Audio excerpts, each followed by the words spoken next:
आज से 5-7 साल पहले जब मेरी अवेकनिंग हुई थी, उस टाइम पे मैं बहुत सारी चीज़ों के बारे में रैंडमली रिसर्च करने लगा था।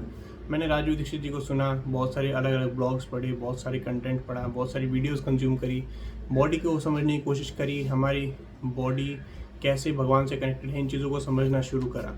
तो वहाँ पे समझते-समझते मुझे एक हिंदू माइथोलॉजी में, यानी हमारे जो इतिहास है, प्राचीन इतिहास, उसके बारे में उसमें एक चीज़ बहुत इंटरेस्टिंग मिली। वो इंटरेस्टिंग चीज़ ये थी कि सोमरस नाम का एक लिक्विड बताया जाता था, एक ड्रिंक थी सोमरस के नाम से।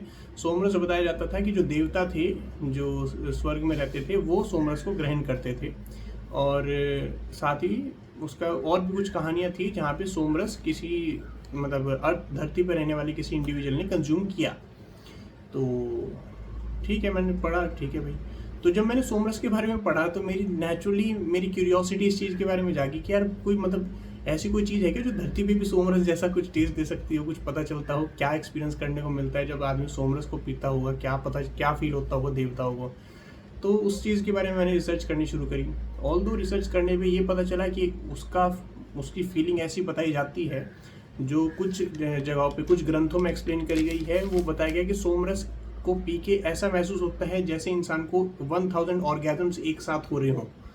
तो अब वो कंप्रीहेंड करना बड़ा मुश्किल है, बट कोशिश थी, वो एक किसी ने एक्सप्लेन करने की कोशिश करी कि सोमरस पी के इंसान को वैसे ही फील होता है जैसे उसे एक ऑर्गेजम में जो फील होता है उसको 1000 टाइम्स कर दीजिए आप, वो फीलिंग आपको ऑर्गेजम से मतलब वो फीलिंग आपको सोमरस कंज्यूम करने से फील होगी। तो मैंने कहा मगर यार बड़ी ज़बरदस्त चीज़ होगी, पता नहीं क्या है कैसे है। तो फिर उसके बाद मैं रिसर्च करा, पर कुछ इतना ज़्यादा कुछ मिला नहीं। उसमें पता चला कि ऐसे ही कि जो फॉर्मूला था वो आयुर्वेद में लिखा रहता था, लेकिन वो पेज फाड़ दिए जब मुसलमान आए, जब अंग्रेज़ आए, अंग्रेज़ों ने गलत ट्रांसलेट कर दिया। कोई इन्फॉर्मेशन ऐसी प्रोएक्टिव मिली ही नहीं कि सोमरस को कैसे बनाया जा सकता है। तो वो चीज़ मेरे बैक ऑफ द माइंड थी, मतलब नॉलेज थी, लेकिन कहीं पे कोई उसका रेफरेंस नहीं मिलता था। लेकिन क्यूरियोसिटी हमेशा से थी कि यार ऐसा क्या चीज़ होगी और कैसे बनती होगी। तो कोइंसिडेंटली क्या हुआ कि मैंने एक डॉक्यूमेंट्री देखी। डॉक्यूमेंट्री वो है लंदन रियल, एक यूट्यूब चैनल है लंदन रियल, उसके जो फाउंडर हैं ब्रायन रोज। तो उन्होंने एक डॉक्यूमेंट्री डाली थी। He is a very nice guy, और बहुत ही थॉटफुल डॉक्यूमेंट्री थी। डॉक्यूमेंट्री का नाम था रिकनेक्ट। तो रिकनेक्ट डॉक्यूमेंट्री में उन्होंने दिखाया कि वो साउथ अमेरिका में एक पौधा होता है, एक पेड़ होता है बेसिकली, जिसको कहते हैं ayahuasca। और उस पेड़ की छाल से और पत्तों से एक लिक्विड बनता है। उस लिक्विड को पी के ही हैज़ सम स्पिरिचुअल एक्सपीरियंसेस, जिसके थ्रू वो अपनी लाइफ के बारे में अपने आप को बेहतर समझ पाता है, अपने मन को समझ पाता है और अपने रिश्तों को ठीक करने की कोशिश करता है। उस पूरी डॉक्यूमेंट्री को अगर आप देखोगे, बहुत अच्छी डॉक्यूमेंट्री है। Definitely go take a look at it, have a look at it. And 1-1.5 घंटे की है, बहुत अच्छी डीप इंसाइटफुल डॉक्यूमेंट्री है। तो वो जब मैंने डॉक्यूमेंट्री देखी तो मेरा एकदम से वो बल्ब जला कि अरे यार, वो मगर कोई सोमरस कह रहा था कि सोमरस पी के ऐसा ऐसा फील होता है। मगर इस आदमी को भी सेम हुआ है, इसने साउथ अमेरिका में, इसने पता नहीं क्या हुआ है, पर ये कुछ पी के आया है और पी के इसे रियलाइजेशंस हो रहे हैं। इसके माइंड, ये अपने माइंड के बियॉन्ड जा पा रहा है। तो मतलब ऐसे वो क्लिक हुआ एकदम से। तो अब ये लगा भाई साउथ अमेरिका कौन जाएगा, साउथ अमेरिका तो इतने कई हज़ार किलोमीटर दूर है, यहाँ से जहाज़ करके जाऊँ तो 5-6 लाख रुपए तो आया हुआ उसका कि आने जाने में और रहने खाने में लग जाएंगे। तो मैं कहा ये तो हो नहीं पाएगा, बट चलो देखते हैं क्या हो सकता है। तो वो फिर भी बैक ऑफ द माइंड रहा कि यार क्या हो सकता है, क्या चीज़ है जो हमें हमारे बारे में समझने में हेल्प करेगी। तो फिर वो चीज़ बैक ऑफ द माइंड रही। फिर मैं यहाँ आ गया जब मेरा गवर्नमेंट एग्ज़ाम में सिलेक्शन हो गया। मेरी ट्रेनिंग हैदराबाद हुई 1 साल, और उसके बाद मेरी पहली पोस्टिंग आई केरला में। केरला गॉड्स ओन कंट्री, बहुत ही सुंदर जगह। और केरला के बारे में जितना कुछ सुना था, वो चीज़ें जानता था, वो सब तो था ही, जो भाई मतलब नेचर वाली जगह है, हाईएस्ट लिटरेसी है ना, वेरी गुड सेक्स रेशियो है, बहुत अच्छे लोग हैं यहाँ पे, मंदिर हैं बड़े बड़े पुराने पुराने, सबसे अमीर, सबसे बड़ा मंदिर, सबसे रिच मंदिर पद्मनाभ स्वामी टेम्पल, वो भी केरला में ही है। तो ये सब चीज़ें तो सुनी ही थी, लेकिन यहाँ पे कुछ आके मुझे अनएक्सपेक्टेड पता चला। यहाँ पे आके मुझे पता चला कि केरला में मशरूम्स का कल्चर रहा है। मशरूम्स का कल्चर कैसे कि हमारे यहाँ पे केरला में कुछ कुछ जगह पे, जैसे आपने सुना होगा डोलोमाइट्स होते हैं।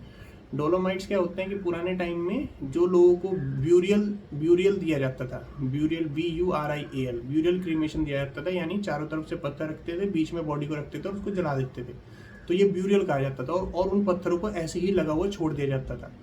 तो जो ब्यूरियल क्रीमेशन होता था, उस ब्यूरियल क्रीमेशन के यहाँ पर भी इंस्टेंसेस पाए गए हैं कि भाई केरला में भी होता था, जब आदमी क्या कहते हैं एंशंट एज में था, एंशंट या मेडिवल एज के आसपास, उस टाइम पे यहाँ पे सेम ब्यूरियल प्रोसेस फॉलो किया जाता था। लेकिन यहाँ पे क्यूरियसली एक चीज़ और देखी गई कि त्रिशूर के पास में, त्रिशूर एक बड़ा शहर है केरला का, त्रिशूर के पास में एक ऐसा पार्क है जहाँ पे स्टोन्स मशरूम की शेप में कार्व किए गए हैं। ऑल्दो वहाँ पे कुछ लिखा नहीं हुआ है, लेकिन उस मशरूम के कार्व के स्टोन्स को कार्व करने के लिए उसके पीछे कुछ सिग्निफिकेंस समझी गई कि यार कुछ बात हुई होगी, इसलिए तो लोगों ने ऐसी शेप का बनाया, वरना कुछ और भी बना सकते थे, है ना भाई। टीवी की शेप का क्यों नहीं बनाया, मशरूम की शेप का ही बनाए हुए हैं, बड़े बड़े पत्थर हैं, आप देख सकते हैं उसे, आप यूट्यूब करेंगे तो आपको पता चल जाएगा। तो वो देखे मैंने यहाँ पे, तो वो देख के मगा भाई पता नहीं क्या है, क्यों ऐसे बना रखा है, क्या सिस्टम है। मोस्टली यही होता है कि हम जब चीज़ों को देखते हैं तो हमें अगर कुछ समझ में नहीं आता तो हम उनको ऐसे देखते हैं और देख के पता नहीं यार होगा, कुछ होगा, तो हम इतना दिमाग लगाते नहीं हैं उसमें। लेकिन फिर धीरे धीरे मैं रिसर्च करने लगा। फिर मैंने एक डॉक्यूमेंट्री देखी, how to change your mind. How to change your mind Netflix पे है। उसमें 4 मतलब नेचुरली अकरिंग पौधों के बारे में बात करा है, प्लांट्स के बारे में बात करी गई है, एंड कैसे उनसे कुछ केमिकल्स मैन्युफैक्चर किए गए through research and through experiences of people, जिससे ये पता चला कि वो लोगों को डिप्रेशन में, ठीक है, जो लोग बहुत ही क्लिनिकली डिप्रेस्ड हैं, जो बहुत ही ज़्यादा एडिक्शन के शिकार हैं, जो बहुत ज़्यादा अपने जीवन में कहीं ना कहीं ट्रॉमेटाइज्ड हुए हैं, किसी न किसी चीज़ से परेशान हुए हैं, बचपन में चाइल्डहुड में उनका एब्यूज़ हुआ है, कोई एक्सप्लॉइटेशन हुआ है किसी तरीके से, या फिर जो लोग वॉर में गए हैं, अमेरिका के रेफरेंस में, मतलब वो लोग बता रहे कि जो लोग ईरान इराक के वॉर में थे, वहाँ पे बम धमाका, गोलीबारी सब कुछ चलता था, तो उसका इम्पैक्ट दिमाग पे पड़ता है, क्योंकि एज ह्यूमन बींग्स हम वायलेंस के लिए, हम मार काट के लिए नहीं बने। एंड अगर हम सामने किसी जीव को मरता हुआ देखते हैं अपने सामने, तो एक्चुअली में हमारे अंदर भी एक हत्या हो रही होती है। तो वो सब चीज़ें वो लोग एक्सपीरियंस करते हैं, तो डिस्टर्ब हो जाते हैं अपनी नॉर्मल लाइफ में, वो अपनी लाइफ को नॉर्मली लीड नहीं कर पाते।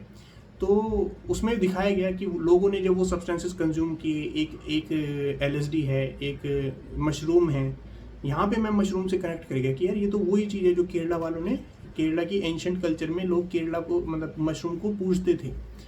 फिर और 1-2 और बताए हुए हैं। तो मुझे लगा मगर यार ऐसे कैसे है। फिर मैंने मशरूम के बारे में रिसर्च करी थोड़ा, तो पता चला कि मशरूम की एक वैरायटी है सिलोसाइब केरलियंसिस, मतलब उसका नाम केरला के नाम पे ही रखा गया है, उस स्पीशीज़ का नाम। और उस स्पीशीज़ के बारे में बताया गया है कि उस मशरूम के अंदर, जैसे हम नॉर्मल जो दुकान पे मिलता है, सब्जी वाले के पास मशरूम मिलते हैं, वो नॉर्मल एडिबल मशरूम्स हैं कि आप उनको खाओ, सब्जी बना के अपना ग्रेवी, मशरूम मसाला वो खा सकते हैं, कोई दिक्कत नहीं है। ऐसे ही कुछ मशरूम्स होते हैं, सारे नहीं, कुछ मशरूम्स होते हैं जिनके अंदर एक केमिकल पाया जाता है, उस केमिकल का नाम है सिलोसाइबिन। वो psilocybin chemical is basically responsible for opening up, कैसे बताऊँ, मतलब जो आपकी चेतना है, आपकी चेतना के परसेप्शन को बढ़ा देता है। यानी आपके जो हमारी 5 सेंसेस हैं, ठीक है, सुनना, देखना, बोलना और मतलब ये सुनना और टच करना, हम इन सेंसेस के अलावा इस 3D रियलिटी में कुछ भी एक्सपीरियंस नहीं कर सकते अगर हमारे पास ये 5 सेंसेस ना हो, है ना। अगर मेरी आंखें नहीं होंगी तो मैं कुछ देख ही नहीं सकता, मुझे कोई कलर ही नहीं पता चलेगा, मुझे कोई दीवार ही नहीं पता चलेगी, इस तरीके से। तो उस परसेप्शन को, हमारे टच के सेंसेशन को, हमारे देखने के सेंसेशन को, सुनने के सेंसेशन को, म्यूजिक के सेंसेशन को, वो उसको हमारी प्रेजेंट कॉन्शियसनेस को एक्सपैंड कर देता है फॉर सम टाइम, थोड़े समय के लिए। तो हमारी बॉडी इन केमिकल्स को प्रोसेस कर सकती है विदाउट एनी साइड इफेक्ट, ऐसा बताया गया है उस डॉक्यूमेंट्री में भी। और ये चीज़ मतलब ये अब सामने आ भी रही है हल्का फुल्का। तो उसमें डॉक्यूमेंट्री में लोगों ने बताया कि यार हमें मतलब ऐसे ऐसे एक्सपीरियंस हुआ कि हमने उसको खाया, मशरूम को ही खा गए। मतलब छोटा सा मशरूम होता है, वो ब्लू कलर के मशरूम रहते हैं, उसमें बताया गया कि ब्लू कलर के मशरूम्स होते हैं, उस मशरूम को हमने खाया और मुझे ऐसे फील हुआ कि मैंने अपनी पूरी की पूरी लाइफ को मतलब अपने सामने फ्लैशबैक में देखा, वो एग्जैक्टली वही चीज़ थी जो सोमरस के बारे में रिसर्च करने में पता चली थी कि इंसान को अपनी पूरी की पूरी लाइफ फ्लैशबैक में दिखाई देती है। आपको बचपन से लेके हर एक मोमेंट याद आएगा। कुछ लोगों को तो ये भी याद आया था कि जब वो अपनी मम्मी के पेट के अंदर थे तब उन्हें क्या फीलिंग्स फील हो रही थी, वहाँ तक वो चले गए थे। सो मतलब ये डॉक्यूमेंट्री देखने के बाद और ये केरला के रेफरेंस में जब पता चला कि केरला में ही वो, क्योंकि एक बात ये भी है कि केरला का जो ट्रॉपिकल क्लाइमेट है ना, केरला का tropical climate is exactly same जो साउथ अमेरिका के अमेजन फॉरेस्ट में पाया जाता है। अगर आप मैप पे देखोगे तो मैप है यहाँ पे लगा हुआ, तो केरला और अमेजन के रेन फॉरेस्ट का सेम ट्रॉपिकल क्लाइमेट है। वहाँ पे बारिश होती है, गर्मी होती है, बारिश होती है, गर्मी होती है। तो उस ह्यूमिड क्लाइमेट में जो मशरूम्स हैं वो ज़्यादा आसानी से, ज़्यादा फेवरेबल क्लाइमेट में अच्छे से ग्रो कर पाते हैं। और हमारे यहाँ केरला में तो इतना नहीं है अभी ग्रोथ, पता नहीं कहाँ है, मुझे इतना आइडिया नहीं, मैंने ढूंढा भी नहीं। बट तमिलनाडु में बताते हैं कि तमिलनाडु में कोडाई कनाल करके एक हिल स्टेशन है, वहाँ पे वो क्लाइमेट एग्जैक्टली वही है जो अमेजन रेन फॉरेस्ट का रहता है।